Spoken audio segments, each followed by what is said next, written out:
Muraho neza aborozi b'inkwavu, tuje kurebera hamwe ibintu wakora bigatuma inkwavu zawe zidapfa, kuko muri kureba muri iki gihe turimo ni ibihe by'imvura, imvura iba iri kugwa buri munsi, ugasanga icyumweru gishize imvura iri kugwa, nawe wajya kwahira wagera mu kibara ukabona ubwatsi ngo ni uko butoshye, ngo ni bwiza, ngo busa neza, ni bwiza ariko burakonje, burimo amazi, burimo imvura.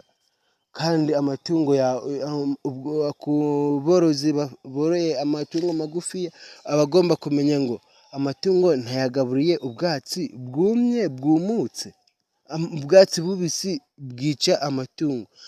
Si no kuvugana ku matungo magufi n'aboroye amatungo makuru, ingingo nayo bizigiraho ikibazo.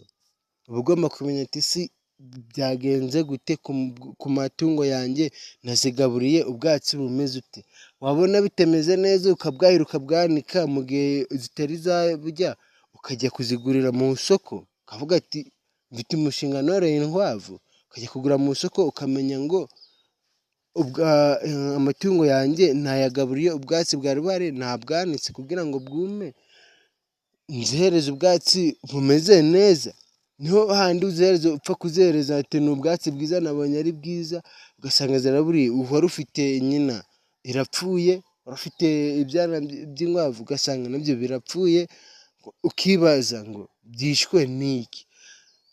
Impamvu no muri ibi bihe uba ugomba kuzitaho amasuku, kubera ni mu bukonje, ugomba kuzitaho ukamenya ngo bimeze bite cyane cyane, ukazitaho ukazihereza ubwatsi butarimo amazi, ubwatsi bufite isuku bumeze neza.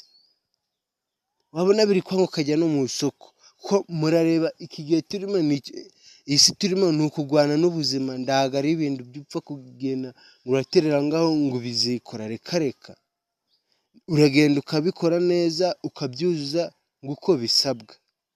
Iyo ubyujuje rero usanga ubworozi bwawe bumeze neza, buri kugenda nguko ubishaka cyane.